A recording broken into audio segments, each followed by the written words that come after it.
So if you have to write a short love letter, Yes. what will you write? You're Menis? asking me in a different way now. Mhm. What do you mean? Like to somebody? Yeah, to somebody, I to was your wife, to your kids. okay.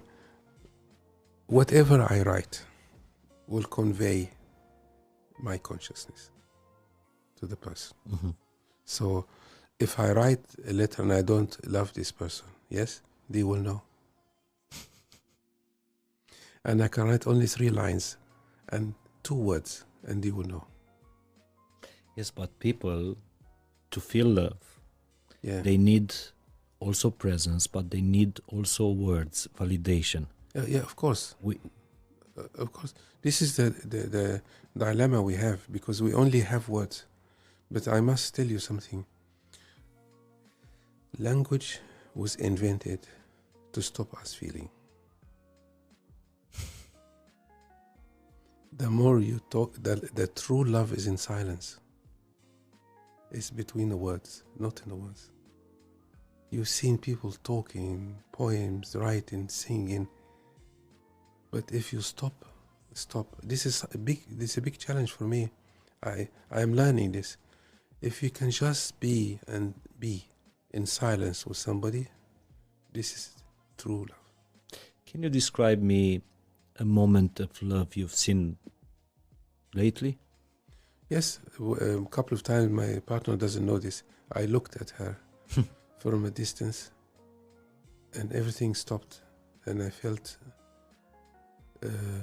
so grateful that this person actually with me. And did she feel love? We have to ask her. Last time when I see a moment of love Yes. was last week when my father was in hospital after a complicated operation, and he called at home, my home, and he speak with my little daughter, 3 years, Roa. And after the end of the call,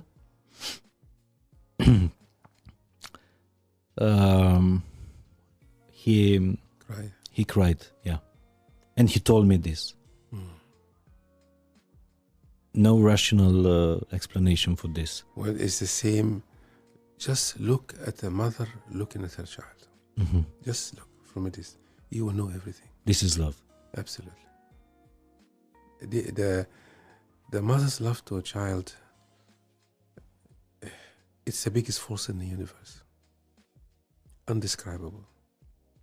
And you hear many stories like an accident or something, a woman can be in lift a car. They can do anything for their child. This is probably something men will never understand. But still, we love too, of course. But something extremely powerful. Unbelievable. And I think the love of the grandfathers, grandmothers, Yes. for their nephews Yes. are more genuine than the love of a parent. Well, Are more unconditional. well, it's not exactly like this. No? People, when they're older, they become wiser. Okay. And they learn. That's the reason. They learn. Because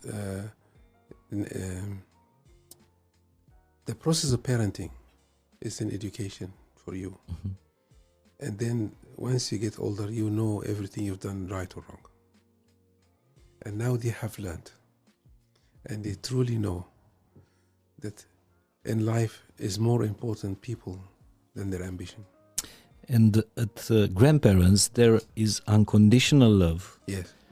Okay, we the parents, we love unconditionally the children. Yes. But we have many fears. Of course. Is not 100% love there. There is so much fear, a failing of, I don't know, illness, of not succeeding in life, of so on. It's a little different. You actually say what's saying is correct, but it's more. Your love for your children, unfortunately, depends on the amount of love you receive from your parents. like I use a metaphor like a bank account. Yes.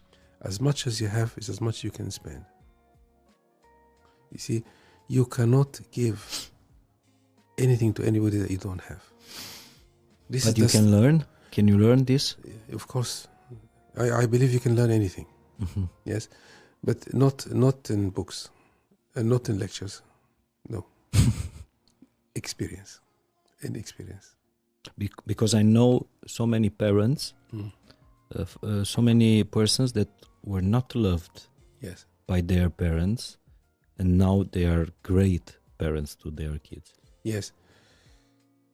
No parents is not loving toward children. This is just misunderstanding. I always say this to people in the courses. If you think your parents didn't love you, it's not the case. They could not love you. They are two different things. You see the difference? I loved my children, but I didn't do a great job because I didn't have the resources that other parents had. So I did exactly what I can do. But for them, they may think I didn't love them. You see? So, but some children, when the parents didn't love them enough, they're trying to compensate and love the children more, which is great. But also, they may do everything for the children, love them more, but their consciousness is not 100%. You see? And the children are so smart, they know exactly what they get. They read your emotions. Before they read writing, they read your emotions. They know. And I always say, if you want to learn about yourself, watch your kids. Watch what they're doing. You will see you. Exactly. For example, a difficult child is not a difficult child. A difficult child is trying to tell you something is not right, but they cannot say it. So they act it out. It's like this.